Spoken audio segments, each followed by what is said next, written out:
Join me in welcoming Dr. Henry Akintunde. Dr. Henry Akintunde is a general practitioner, a family doctor, author, speaker, and a pastor. Dr. Henry has interest in medical education and personal development. He is a fellow of the Royal College of General Practitioners. Dr. Henry Akintunde is a lead pastor of Christ Image Assembly, Northampton. He believes in adding value to people and helping them multiply their results. He is married to his beautiful wife, Mrs. Jumoke Akintunde, and they're blessed with three wonderful children. Welcome again, Dr. Henry Akintunde.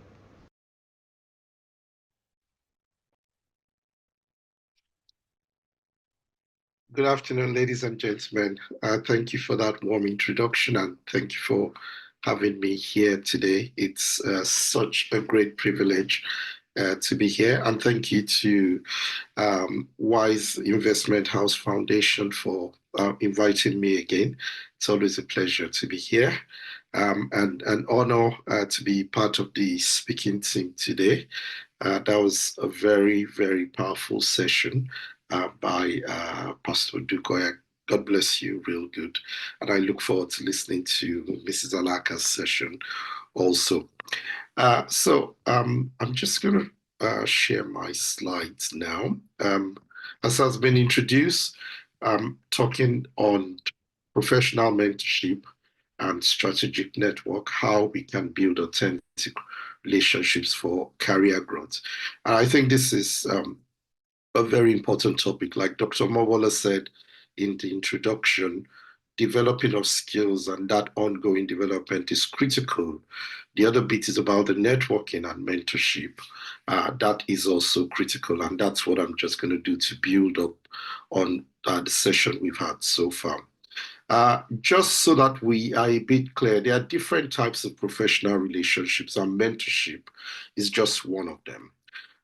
So mentorship would involve a relationship where there's someone who is the mentor providing guidance and support to another, primarily through sharing their experience. So the mentor is the more experienced person, and they are mainly helping to guide and to support another person from sharing their own experience so that that person, one, doesn't make the same mistakes that they've made, but also to make the journey smoother for that person.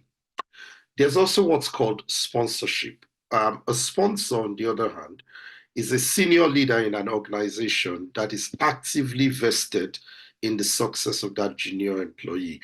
So they are not necessarily sharing their experience or providing you guidance and support, but they are that vested in your interest that they fight your corner, especially in the places where you cannot speak for yourself.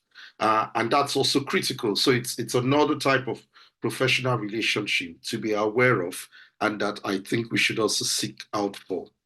Then there's that of a coach. A coach may not even be somebody who works in the same organization with you, but it's somebody that you have a professional relationship with that enables you to improve your performance. So this is more about performance enhancement and to help you correct some behaviors relating to the job so that your outputs can be better. You can deliver more, you can realize more of your potential, and that is also good for professional development. So it's another type of relationship that you can have professionally.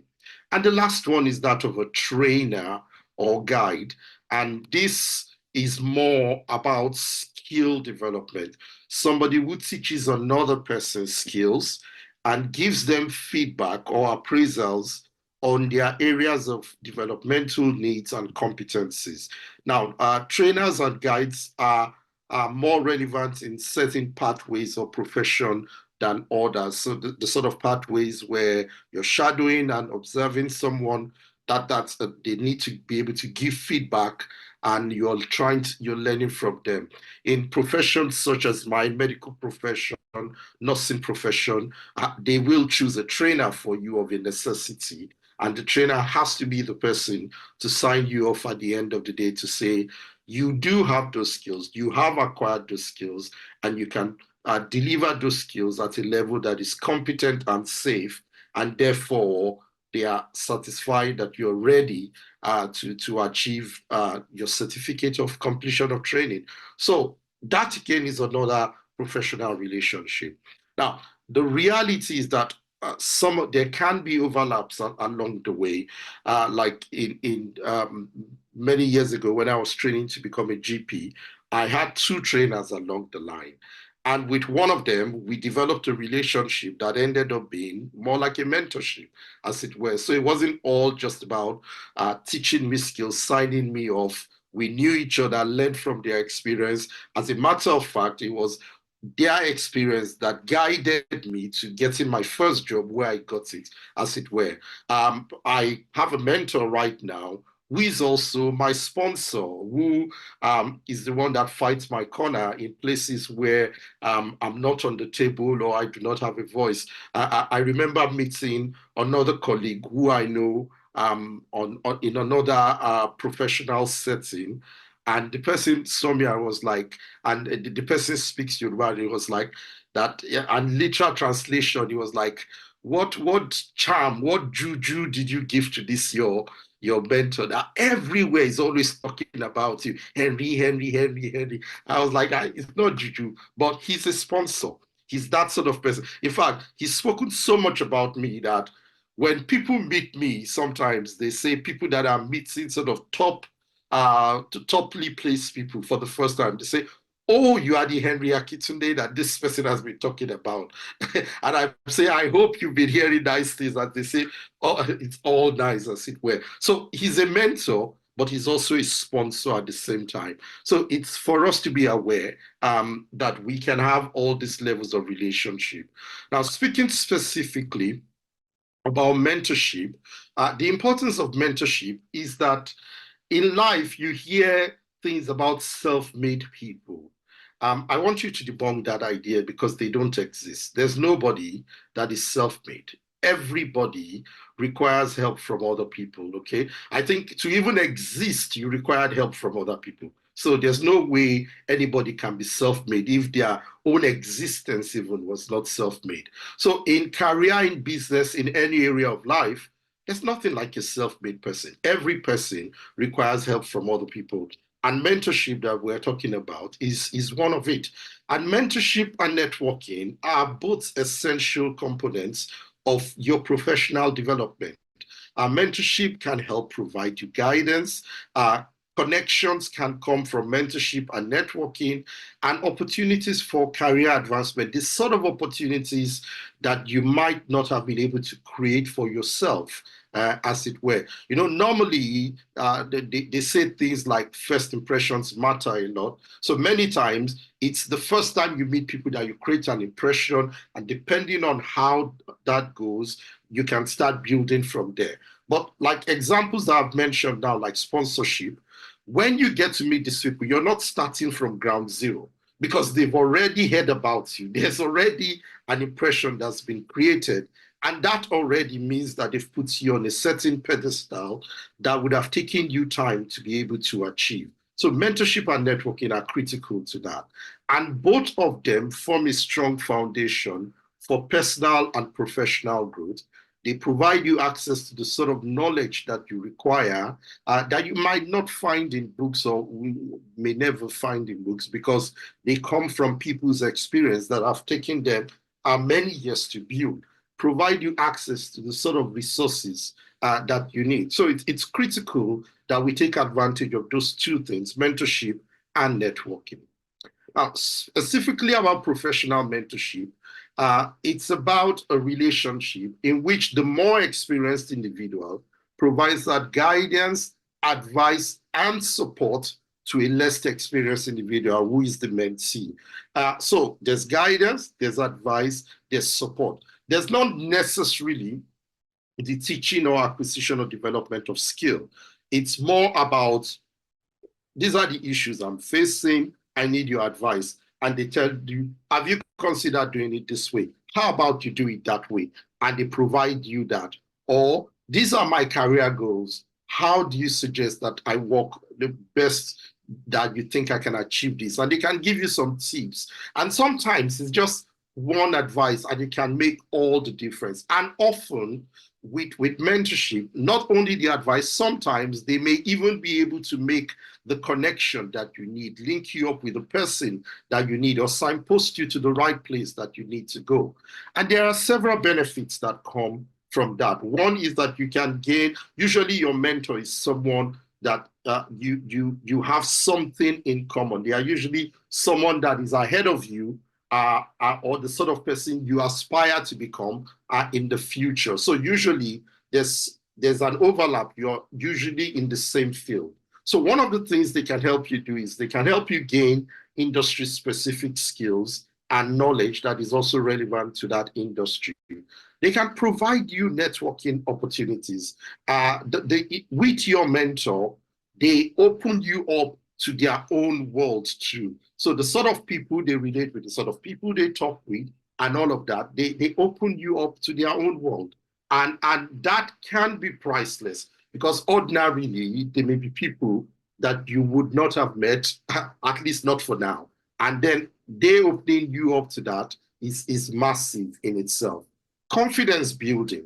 Often they are quite confident in you, and many times their confidence in you inspires you to have more confidence in yourself, to say, if they do believe this sort of thing about me, then there's probably more about myself that I'm not seeing that is obvious to others. So they provide you that encouragement, they provide you that validation as an experienced professional, and get other people to be able to provide you that sort of validation also.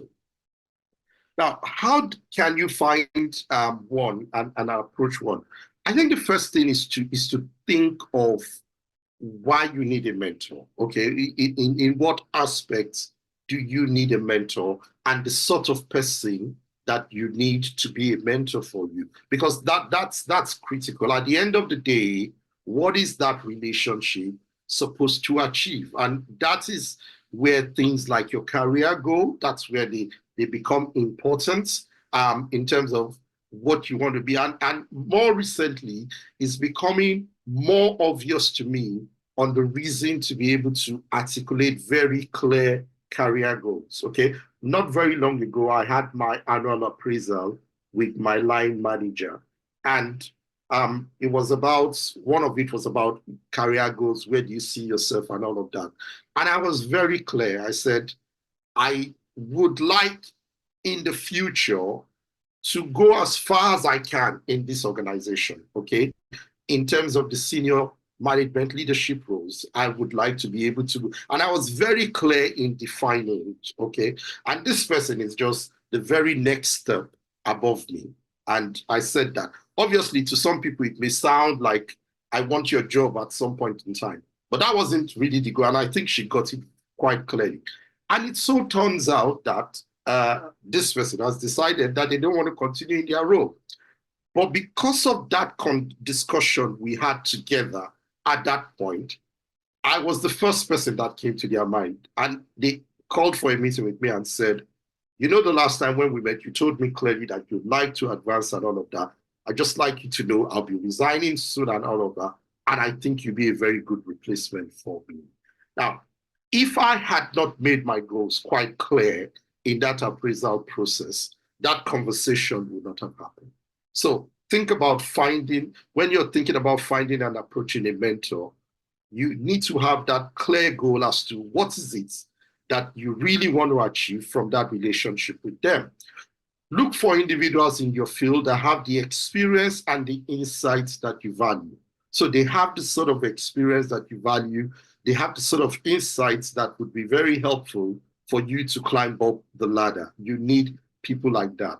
Now, consider potential mentors at your workplace. Whilst it's great to have someone that is 10 steps ahead of you, that if you got as far as they've gotten, you would have made something massive of your life.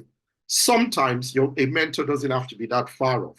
Sometimes a mentor may just be 1 or 2 steps ahead of you, and what they call like near peer mentoring, that does have some advantage, because whereas the person that is 10 steps there can share and tell you from their experience. The person that is just a few steps ahead of you was not very long ago at the level where you are, so they can have up-to-date information that can be relevant in helping you progress from where you are, even as they too are progressing. So think about that also when you're thinking of mentors.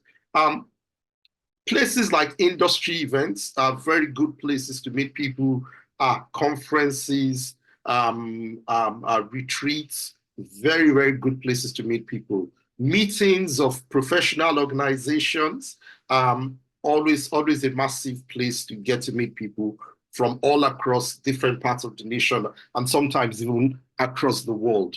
But once the critical thing is to first identify what is it about them that you need. And usually you need to think in terms of competence. So they are good at what they are doing. They are compassionate. They truly desire and enjoy working with people. And out of that compassion, they have a belief in you, because there's no point asking somebody who doesn't believe in you to be your mentor. They've got credibility. Their name carries weight out there. They are well looked at, upon and respected in their field of work and in their line of interest. When you want to approach them, I think it's good to ask. Don't assume that suddenly there's a mentoring relationship happening. I think it's good to be respectful of their time, book an appointment with them, and come to the meeting prepared with your agenda. Specifically be clear that you would like them to be your mentor and in what areas that you feel like they need to be your mentor. Prepare specific questions that you want to ask them. Make it very obvious. One of the sort of best mentoring examples I like was given by John Maxwell of the days when he used to be a pastor in California. And he had a vision that one day he wanted to pastor one of the top 10 churches in terms of membership in America. And he said, so where did he need to start? He needed to look at the people who had already achieved what he wanted to achieve. He found the pastors of the top 10 churches at that time. And he contacted all of them. And he said, all I am asking for is for you to allow me buy you lunch. Okay, that's all I'm asking for. Okay, in the time that you are having lunch, I would ask you all the questions I need to ask. And so he offered, and they gave him the space in their calendar. And he said when he came to lunch, he didn't have lunch for himself. He bought them lunch. He just brought his paper and notepad and started to ask each of them questions about the secrets of their success, how they got there. And he did that with all 10 pastors. As you may guess, before the end of his career as a pastor, his church that he was pastoring had become one of the top 10 churches in America, membership-wise. Okay, so that's somebody who came to that sort of meeting with an agenda and wanted to draw out of all the experience of those 10 pastors whatever he could get out of them. Express your admiration for their work and what you hope to learn from them. So that's about how to approach them. Now, talking about networking and specifically not just networking of any sort, strategic in the sense that the focus here is about career growth. So something that pushes you further in your career, and that's why you need to be strategic about it, okay? So the word intentional comes up again here. We heard it in the first speaker's presentation. So it's that process where you're intentional about creating and nurturing. So it's not alone to create, because many times people create relationships, but they don't nurture those relationships, and therefore it doesn't lead anywhere. So to create and to nurture relationships that will lead to career opportunities and that will provide career support. So it's the intentional process of creating and then nurturing the relationships for the purpose of providing you career opportunities, for the purpose of providing you career support. The reason why that is important is that it helps you to become part of a professional community where collaboration can happen. So you can work hand in hand with people to do things, and then you can also exchange ideas. Okay, that is critical. So it's in that sense, and that can be really great, where you find that really many of the things I discover from this sort of professional communities and collaboration is that our challenges, the difficulties we're facing are similar. The problems we are all trying to deal with are similar. Almost always, there's somebody somewhere that has done something or is already doing something to address that. And you are here busy trying to reinvent the wheel when you could simply just tap into what that person is doing.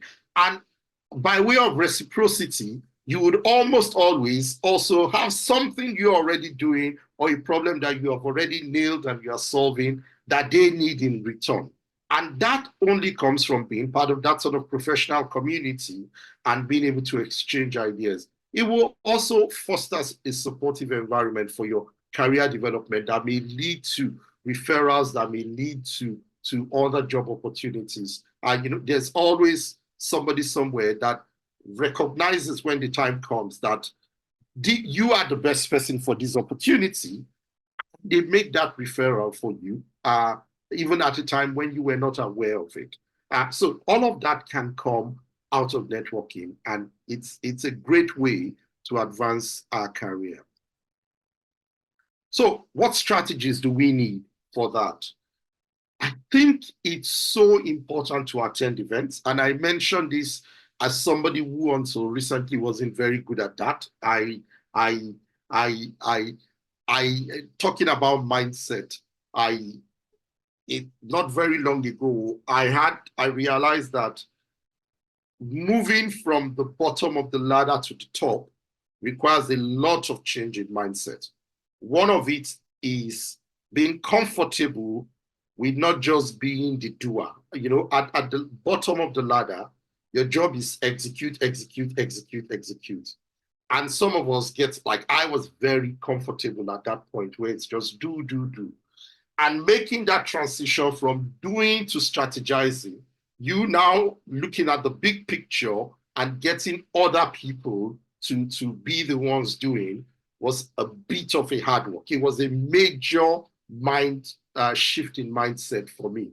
And one of the things that came with that, making that transition, was attending events, because that's really where you get to meet the who is who. That's where you make those connections. So you need to participate in conferences. In fact, if it's more than just I go in the morning and I come back in the afternoon conference, better. Some of those that you need to sleep over provide some of the best networking opportunities. I find that when there's dinner, there's a meal, that's where you really get, because when you're doing that, you're not, although you're in a group, you're not talking to everyone. You're usually talking to one or two people close to you. And that's when you really get to know each other, as it were. And you may be surprised. Like, I remember going to a conference recently, and there's this chap in my field of work. He's a legend. He's very well known. And he was sitting beside me, and we introduced each other. We introduced ourselves to each other. When he told me his name, he gave me the short form of his name. So I didn't know it was him that we were talking. And as part of that event, because it was a residential event, we went for a walk at some point. It was in the Lake District. So a walk up the mountain and all of that. And that was when he and I were together one-on-one. And as he was talking, I did ask him, I said, can you tell me your name again? And then he told me, you are the legend, and you were beside me all along, and I had no clue. Okay, had it just been like a day's meeting, well, I've just said hello, and I would not even have remembered that I met anybody. But because I had that opportunity to interact with him, I got to know that it was him firstly, and from there, a relationship started. So participate in conferences, workshops, seminars that will enable you meet your industry peers and even the giants in your industry. Leverage social media, okay? I don't have a huge presence on social media, but I make sure that my LinkedIn account is up to date, because that's where I rely on my professional connections, and that's critical. Share insights, engage with content is important. The more you're seen and known, the better you can make those connections. Follow up, okay? So remember that it's not just about creating those relationships, it's also about nurturing it. So after meeting someone, send them a brief thank you note. Send them a brief note to say it was lovely to meet you and all of that. And please stay in touch and all of that. Message them periodically to maintain that connection and show appreciation, because you never know when that connection might be what will come through for you and what you need. In terms of maintaining, regularly checking with contacts to share updates and to stay engaged in each other's professional life. When they are celebrating a work anniversary, drop them a note to say congratulations on your work anniversary and all of that. Just a way to say, I remember you and I still want to keep in touch, because that will be critical. When it comes to building authentic relationships, I think you need to know that, as with any relationship, a lot of it is about who you are also. So you need to show yourself to be a trustworthy person, a person that can easily build a rapport. So be honest, be authentic, be reliable, be supportive. If you say, I'm going to share, often I find with many of these interactions, there'll be the need of, oh, I can email you this information, I can email you that resource, I can do this. When you promise to do that, do it, because that's how you're beginning to develop trust, by showing you're honest, you're reliable. When you meet in those sort of settings, I find that it works better when you are the one showing genuine interest in other people's experience. You're the one genuinely who wants to know them. I think it was Larry King that said, I remind myself every day that there's nothing I'm going to learn. I'm not going to learn anything new from what I say. I'm only going to learn something new by listening. Okay. And that's the way it works. You need to be the one to show the genuine interest in other people's experience, in other people's perspective. Asking questions to better understand them is when you show that genuine interest that relationship really begins. And you know what's going to happen next? They too will show genuine interest in you, and that will be your opportunity to talk. But if you just start by wanting to blow your own trumpet, it has the tendency to just tune people off, as it were. So that active listening is critical. Offer assistance in return. There's always something that you can offer in return. Let it not just be a take relationship. What is it that you can offer in return? A healthy relationship thrives on reciprocity. Even with a mentor, there are things you can give back in return, okay? And some of that may just be acknowledging the important landmarks in their lives, as it were. That may be an opportunity to honor them and all of that. Like with my mentor, I wouldn't meet when he had his big birthday, wouldn't miss it. Got my other fellows and partners for us to organize a dinner for him and things like that. Christmas, take a hamper to their place and all of that. So just say, I appreciate you for all the advice and guidance you've been providing me, and this is a relationship that I cherish. So that's critical. It thrives on reciprocity. Just want to share one or two of my own examples when it comes to mentorship. I've shared some of them along the way. I want to share an experience of being mentored. One of outside mentorship from at home by my parents. This is probably going to be one of my first main experiences of being mentored. And this happened back in the days when I was a medical student in Nigeria. And I went to this conference that was hosted in my university. I can't even remember the details of how I got to know about the conference again. And that was where I met this person who later turned out to be my mentor. This person, he's in the, every time I remember him, I remember the likes of Wole Soyinka. He's in their generation. He's now of blessed memory, but speaks their kind of Queen's English and had lots of exposure here in the UK. He also was a medical doctor by training. As it turned out, I will later find out, he was one of the founding members of the medical school where I trained. But because of his principle, he pulled out. When the medical school was going to start then, so he had trained at University College Hospital Ibadan, and then came over here to the UK to do further training, and then came back to Nigeria. And he had a vision. His vision was very clear. He said, doctors in Nigeria, that the sort of training, and including the one he received, he said it was like we were neither training them for Nigeria nor for UK. That we are at best like amphibians. We can live in water, we can live on land, so we can work in UK, we can work in Nigeria, but we are not necessarily being trained for either. So he had a vision where the content of the training will be very much localized to the environment, where even the medical students, right from the beginning, would be living within a community, and as they learn their craft, are providing free medical service to that community. That way they can learn the sort of indigenous diseases within the community and integrate themselves into it. And it would not be that they finish and they are neither suited to the local population nor overseas. But other people did not share his vision. So he pulled out and went to practice exactly what he had in his mind, went to a nearby village, and that was where he lived until he died. For a long time until he retired, he was providing them medical service. By the time I met him, he had stopped practicing medicine, and because by this time he was nearing his 70s, and he was running a non-governmental organization. So it was this non-governmental organization that came to my university when I met him. And that day I asked a question and engaged in a debate with him, and he was very impressed with me, and that was where the relationship started. As it turns out, he was one of the persons that shaped my philosophy of the kind of doctor that I wanted to become, in terms of that for me, it's not just about the prestige and all of that. It's all about that service to humanity, and that all along the line, I've always been thinking of something to give back. So at that time, I had an idea of a radio program that I wanted to start, which was a health promotion thing. Now, this man was the one that helped me in many of it. But I want to share one experience of what mentors do for you.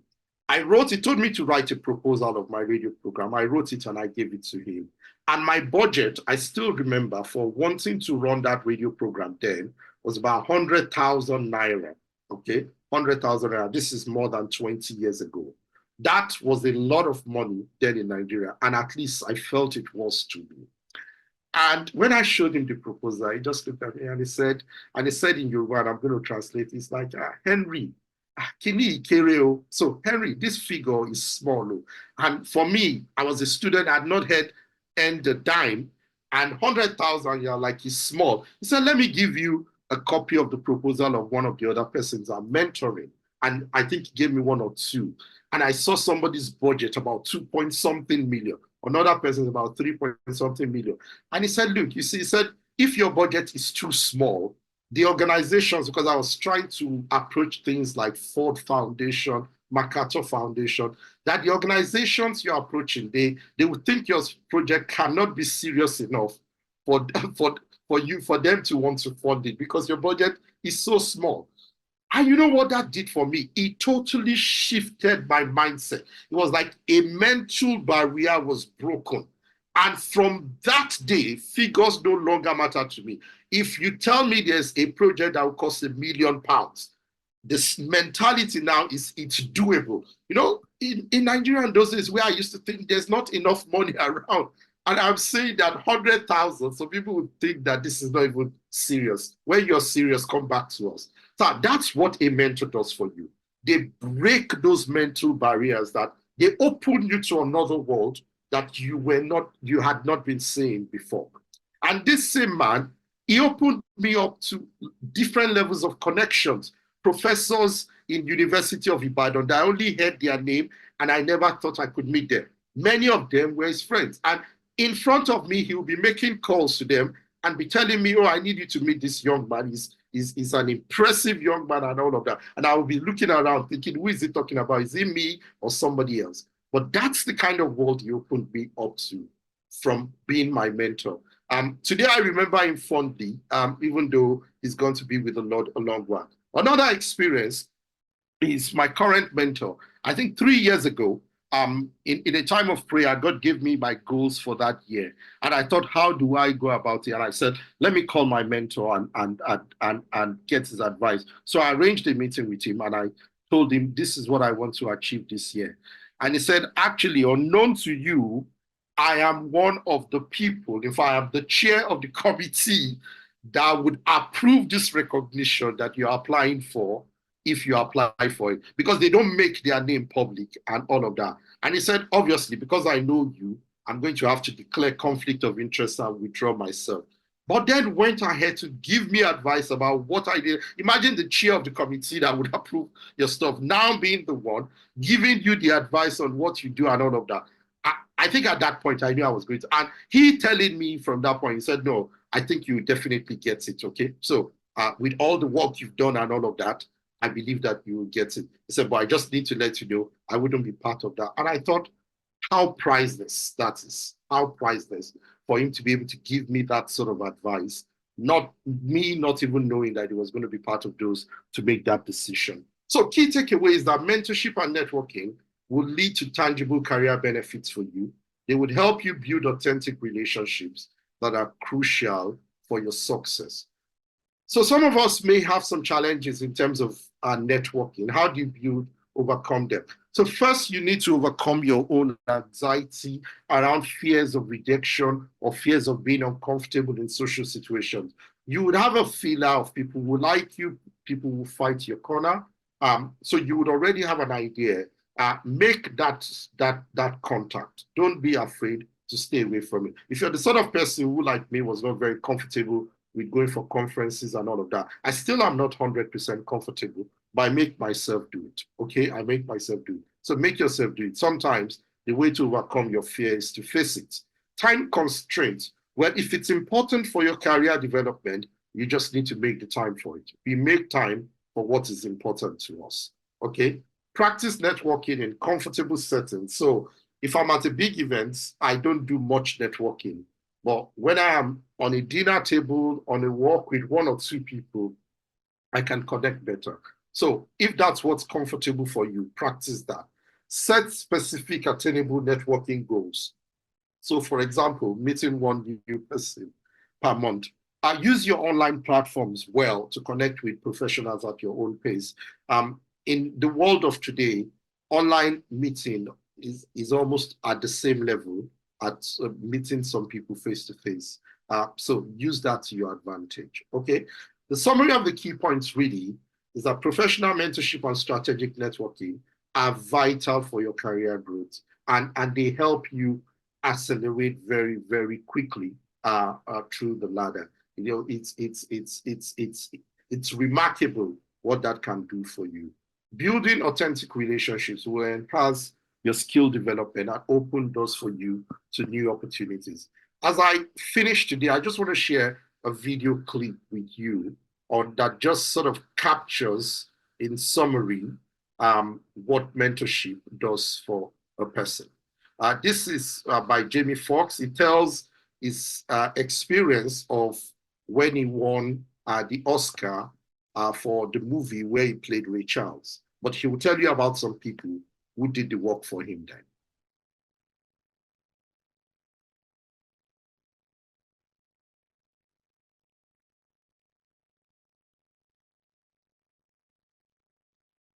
So I believe you do need to press play, sir.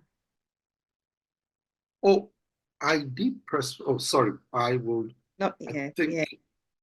I would escape that a bit and let me move it back. Okay. Sorry about that. Winfrey has given all of us so much advice. What advice has she given you that's really impacted you? We did this movie where I played this guy where he said, hey, you know what,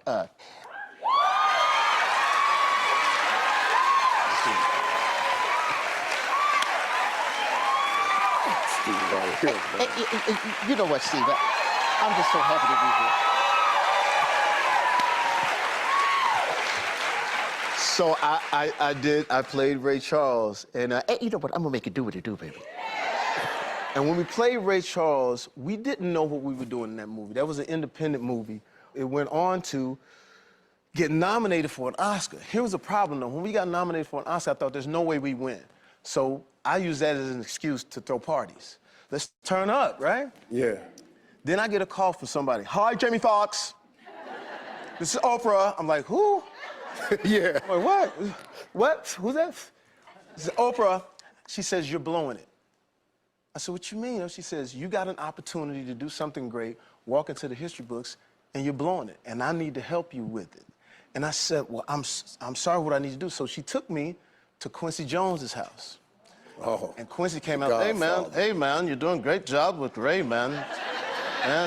You really did that, man. I remember Michael, man, 54 million records with Thriller, baby. I remember that, man.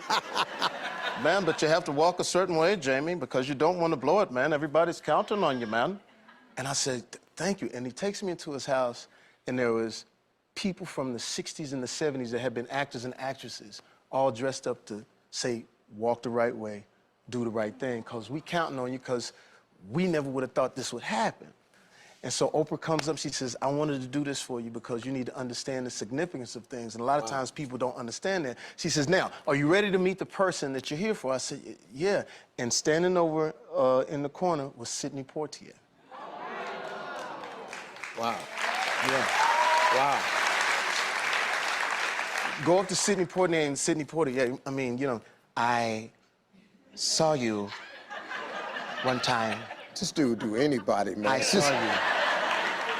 He said, I saw you at a party. Do you remember that? And I just started crying. I was like, man, yeah. And he says, your performance made me grow 2 inches. And I was like, I appreciate it. And he says, Oprah and I would like to give you one thing. I said, what's that? Responsibility.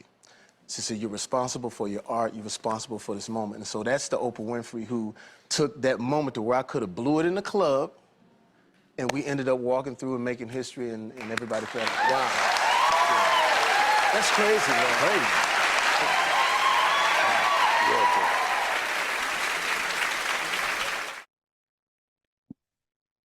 Okay, so that's an opportunity he would have blown, but see what a mentor did. And at the end of the day, he was able to win the award.